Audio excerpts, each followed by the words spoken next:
tal, futboleros, futboleras? ¿Cómo estáis? Vamos a resumir lo más destacado que nos ha dejado este día número 18 en la Eurocopa, con esa clasificación tras vencer en penaltis de España ante Suiza, para que le va a ser su quinta semifinal a lo largo de su historia en un gran torneo. Tres, obviamente, en esa etapa dorada entre 2008-2012, la semifinal que, si no recuerdo mal, ganamos en 1984, que perdimos la final de un campeonato de Europa ante Francia, y en esta edición, la Eurocopa 2020-2021, en la que nos vamos a enfrentar a una Italia que ha vencido en un auténtico partidazo por 1-2 a la Bélgica de Roberto Martínez. Espero que si os está gustando, que si os gustan este tipo de vídeos, dejéis vuestro like y os suscribáis para que el canal siga creciendo y lleguemos a más gente. Vamos a repasar, obviamente, en profundidad ese partido de España para saber cuáles han sido las claves, y también ese partido entre Italia y Bélgica. Comenzamos por el encuentro que se ha jugado en San Petersburgo, con Luis Enrique, que no ha hecho cambios importantes en el esquema de España, más allá de la entrada de Pau Torres y de Jordi Alba, el lateral izquierdo y central izquierdo de la selección española, mientras que en Suiza tampoco ha habido cambios importantes en la alineación. Ha entrado Zakaria por el sancionado Granit Xhaka, pero sí que hemos visto rápidamente, cuando ha comenzado el encuentro, que los hombres no eran demasiado diferentes a los habituales, pero sí la idea, porque el conjunto de Petkovic ha comenzado a defender en un 4-2-3-1, prácticamente pues marcando a varios jugadores clave de España en el inicio de su ataque. Shaqiri estaba sobre Busquets, apenas ha podido participar demasiado en el encuentro el futbolista del Barça, sobre todo en esa primera mitad, y Seferovic también intentando que la salida de España fuese siempre a través de Pau Torres y no de Laporte. Lo que veíamos también es que Zakaria estaba continuamente sobre Pedri y Freuler estaba continuamente sobre Coque en el interior derecho de la selección española. El partido rápidamente ha cambiado, obviamente con ese tanto en propia puerta de Zakaria en un rebote tras un disparo que venía de un córner de Jordi Alba. España se ha puesto en el marcador por delante muy pronto, minuto 8, y a partir de ahí, no sé si por el gran planteamiento defensivo de Suiza, si porque al tener ventaja España no ha querido arriesgar prácticamente nada, la selección de Luis Enrique, que había comenzado bien el partido, conectando con Ferran Torres. Ha mostrado, yo creo que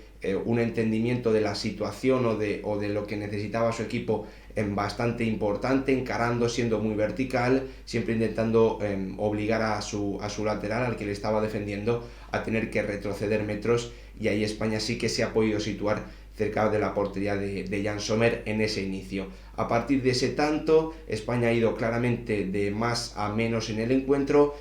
con la salida de balón de Pau Torres, que es el futbolista con menos confianza, yo creo, en este momento, de los que están contando con muchos minutos, pases imprecisos, pases tampoco demasiado fuertes, que han dejado algún balón muerto que ha aprovechado Suiza para poder correr, para poder armar una transición, y en una de esas transiciones, en uno de esos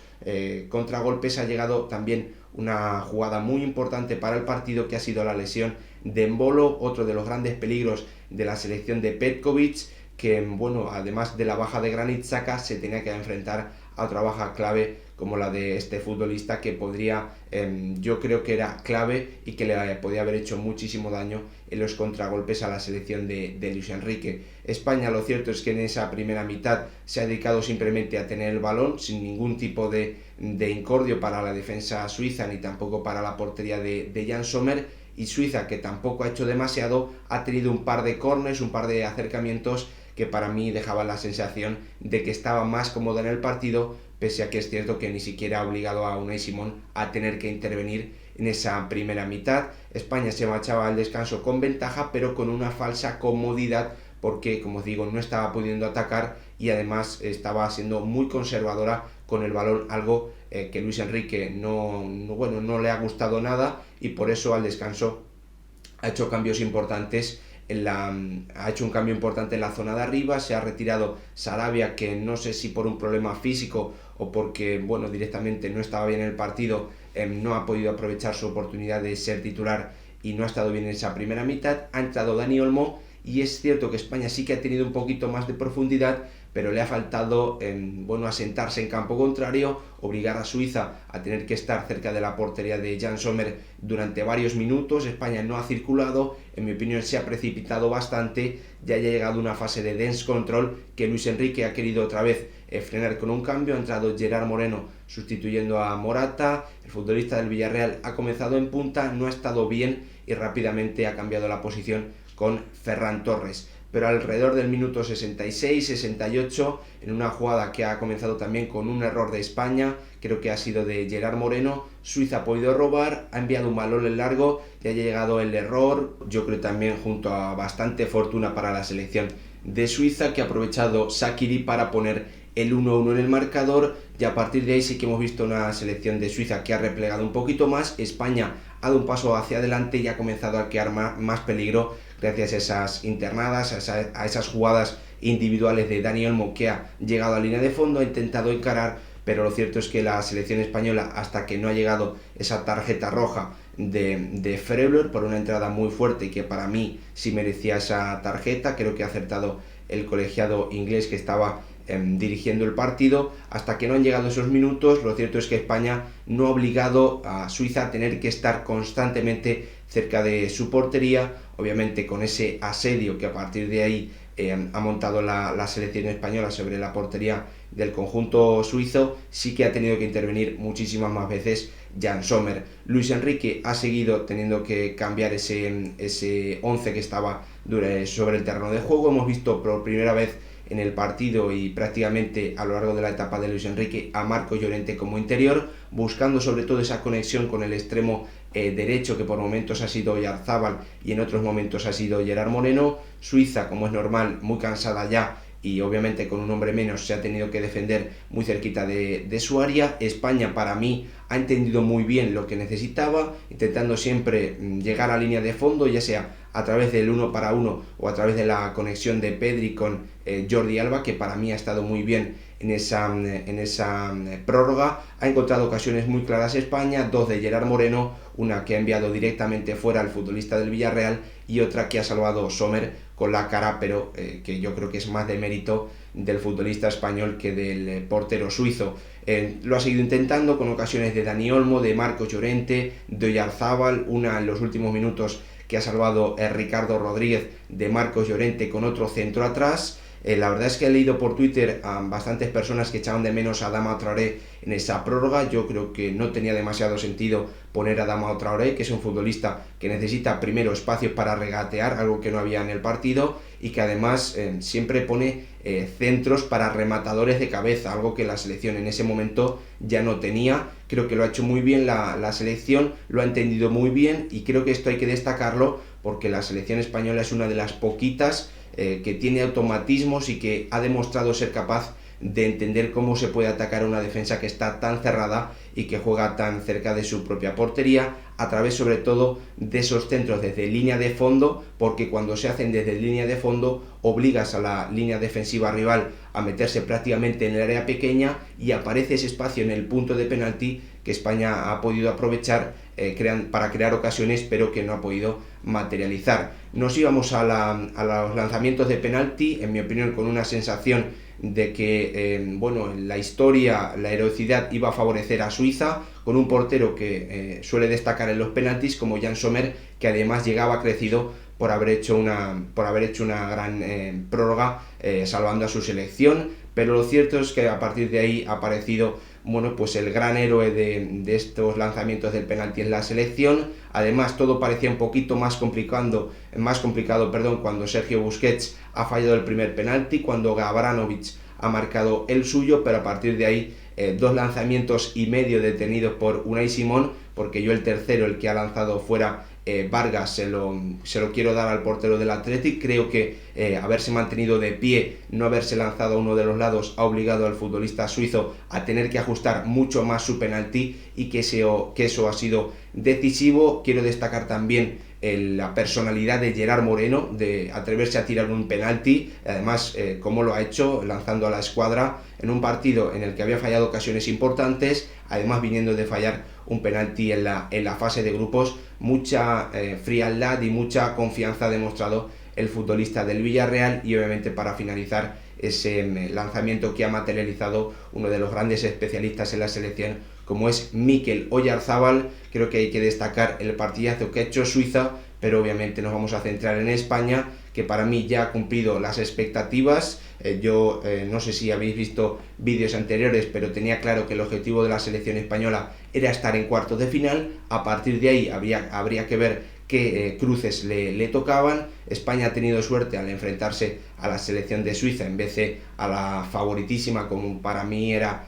Francia. Finalmente también ha ganado a la selección de Suiza y, como os digo, hace historia al lograr su quinta clasificación para unas semifinales en un gran torneo. Espectacular el trabajo de Luis Enrique, en mi opinión. Lo decía por Twitter con un vídeo de la periodista argentina Morena Beltrán, en el que se veía claramente los movimientos que hacía la selección española cuando quería atacar. Yo la verdad es que no he visto una selección en esta Eurocopa que tenga tan clara la forma de hacer daño a un equipo que le espera atrás. Tampoco he visto selecciones capaces de salir de la presión rival como hace la selección española, y la única que he visto capaz de presionar tan bien como hace esta España de Luis Enrique es la selección italiana, de la que también vamos a hablar porque va a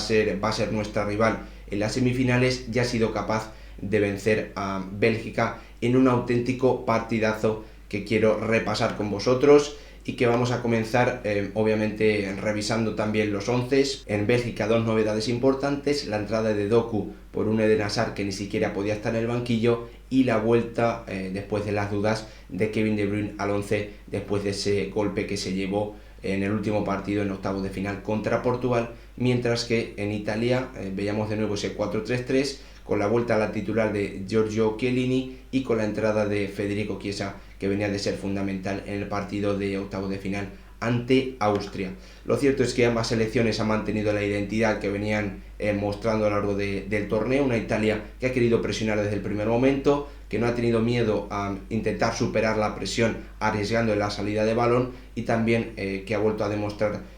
pues que arriba tiene muchísima calidad y que se entiende muy bien entre ellas. Mientras que por parte de Bélgica, apostando de nuevo por un partido en el que sus estrellas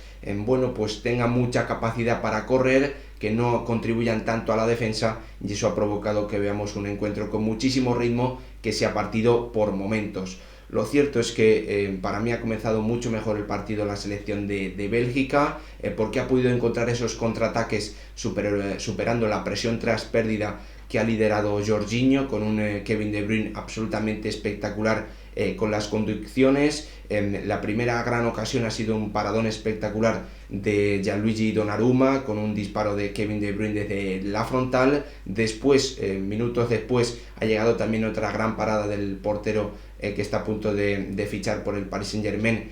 a un disparo de Romelu Lukaku. A partir de ahí, lo cierto es que Bélgica ha podido correr en alguna ocasión, pero ya no ha encontrado ocasiones tan claras como ha tenido en este inicio de partido. Italia ha comenzado a crecer, ha comenzado a poder presionar más arriba, a juntar el equipo en la parte alta, en la parte del campo belga, con Chiellini sobre Romelu Lukaku, haciendo un auténtico partidazo el futbolista de la Juventus, que creo que ahora mismo está libre, aunque parece que va a renovar y se va a quedar en el conjunto que dirige Maximiliano Allegri. Como os digo, Italia ha ido creciendo, ha empezado a juntar muchísimos pases y ha obligado obviamente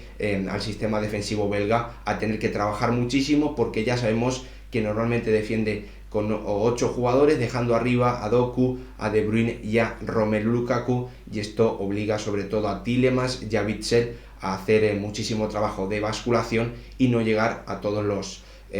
sitios donde a priori puede haber un jugador del rival. Italia creo que lo ha entendido muy bien. Si recordáis, los jugadores clave que repasamos para este enfrentamiento, uno de ellos era Lorenzo Insigne, y creo que el futbolista del Napoli lo ha entendido a la perfección. Pero lo cierto es que el primer gol ha llegado después de un error de Vermaelen, forzado por la presión tras pérdida muy buena de Italia. Hasta 4 hombres han ido al presionar al exfutbolista del Barça. El balón le ha llegado a Nicolo Varela, que ha hecho una maniobra rapidísima dentro del área de Bélgica, definiendo a la perfección ante un disparo que Thibaut Courtois no ha podido hacer absolutamente nada. Italia ha seguido creciendo en el encuentro. Bélgica ha vuelto a presionar de forma bastante bueno, de forma bastante mala en mi opinión, dejando demasiados hombres italianos, sobre todo en ese centro del campo en el que tenía los interiores a Verratti, también a Varela, y hasta esa posición ha caído Insigne. Ahí había superioridad ante Tielemans y Witsel. Creo que Bélgica ha presionado mal, Italia lo ha aprovechado y en una transición, Lorenzo Insigne ha aprovechado que también ha llegado varios errores en cadena de la defensa belga. Primero Tielemans, que ya tenía amarilla, ha saltado con demasiado espacio, Insigne se ha ido de él y después ya ha encarado a la frontal, metiéndose hacia adentro y buscando ese disparo a la escuadra contraria, que es tan habitual en el futbolista del Napoli, marcando un auténtico golazo ante un disparo en el que obviamente contra el que Thibaut Courtois no ha podido hacer absolutamente nada. Pero un minuto después de recibir esos dos mazazos en poquito tiempo, la selección de Bélgica, Doku, que bueno, es un futbolista que hemos descubierto, el gran público hemos descubierto en esta Eurocopa, un regateador que no tiene miedo de encarar una y otra vez. Un minuto después de ese 0-2 ha llegado un penalti de Di Lorenzo sobre el futbolista belga, que ha vuelto a reanimar a la selección de Roberto Martínez, un lanzamiento que ha convertido Romelu Lukaku partiendo la portería de Gianluigi Donnarumma. En la segunda mitad hemos vuelto a ver una Bélgica que lo ha seguido intentando, que ha seguido presionando ante una Italia que es cierto que ya no ha podido brillar tanto en ataque, pese a esa buena conexión entre Lorenzo Insigne y Spinazzola, que ha hecho un auténtico partidazo. Después hablaremos de él porque es una pena que se vaya a perder ese partido contra España, una baja muy importante para los de Roberto Mancini. La selección belga ha subido líneas, ha intentado presionar un poquito más arriba. Italia creo que ha sabido salir de esa presión, pero obviamente con los hombres descolgados que dejaba arriba Bélgica, si Italia no era capaz de asentar el equipo en el campo contrario, se veía equipos muy partidos, y ha llegado varias contras importantes de la selección de Bélgica, sobre todo comandadas por Doku y por Kevin De Bruyne, y de las botas del futbolista del Manchester City ha nacido otra ocasión clarísima que ha salvado Spinazzola sobre la línea y que ha desaprovechado Romelu Lukaku. Para mí el hombre más destacado del conjunto belga ha sido Kevin De Bruyne. Es cierto que Doku ha tocado muchas más veces el balón, ha provocado ese penalti, pero creo que De Bruyne ha obligado a Donnarumma a hacer un auténtico paradón en la primera mitad. Además, ha sido clave en esa ocasión que ha tenido Romelu Lukaku y que podía haber supuesto el 2-2 en los últimos minutos, después de la lesión de Spinazzola, que según se ha comentado en Italia puede haberse roto el tendón de Aquiles. No va a ser una lesión de corta duración, por desgracia. Después de esos minutos ha llegado obviamente el último asedio belga, pero ahí han aparecido obviamente estos dos cracks, Bonucci y Chiellini, para defender la portería de Donnarumma dentro de su área, con los centros constantes desde ambos lados de la selección de Roberto Martínez, que ha quedado eliminada y que, después de tener una gran generación, es cierto que aún le queda el próximo Mundial, pero yo creo que este era su mejor momento. No ha podido aprovechar que la máxima favorita, Francia, cayó eliminada, tampoco que Portugal, a la que ellos eliminaron, obviamente ya no estaba en el torneo y ha caído eliminada ante una Italia que para mí ha sido justa vencedora, que además ha sido capaz de brillar en lo que en principio Bélgica tiene más calidad, tanto en la portería como arriba. En las áreas ha vencido a la selección italiana, que para mí, como os decía, también ha jugado mejor que la de Roberto Martínez. Una decepción importante, en mi opinión, para Bélgica, que quedaba como la máxima favorita después de las eliminaciones de Francia y de Portugal, pero lo cierto es que el rival de España en esas semifinales va a ser Italia, Wembley, Londres, martes 6 de julio a las 9 de la noche, Italia-España, un auténtico partidazo en el que para mí la selección de Roberto Mancini es favorita. Creo que tiene la misma calidad o más que España para tener el balón. Creo que además llega con los hombres determinantes con los que tienen que marcar la diferencia en las áreas, sobre todo estoy refiriéndome a Donnarumma, Bonucci y Chiellini, más Insigne y Chiesa en el ataque, más enchufados que los defensores y los atacantes españoles. Por eso creo que la selección italiana es favorita para este partido. Lo cierto es que también creo que España tiene bastante ventaja en el duelo de entrenadores. Vamos a ver cómo se desarrolla esa semifinal. Ya sabéis que en el día previo o en los días previos vamos a estar analizando, intentando descubrir las claves y los jugadores que pueden ser más determinantes de estas semifinales de la Eurocopa. Os espero mañana para hablar de lo que ocurra en esos otros cuartos de final. Así que ya sabéis, si os gustan este tipo de vídeos me ayuda muchísimo que dejéis vuestro like y que os suscribáis. Nos vemos en el próximo.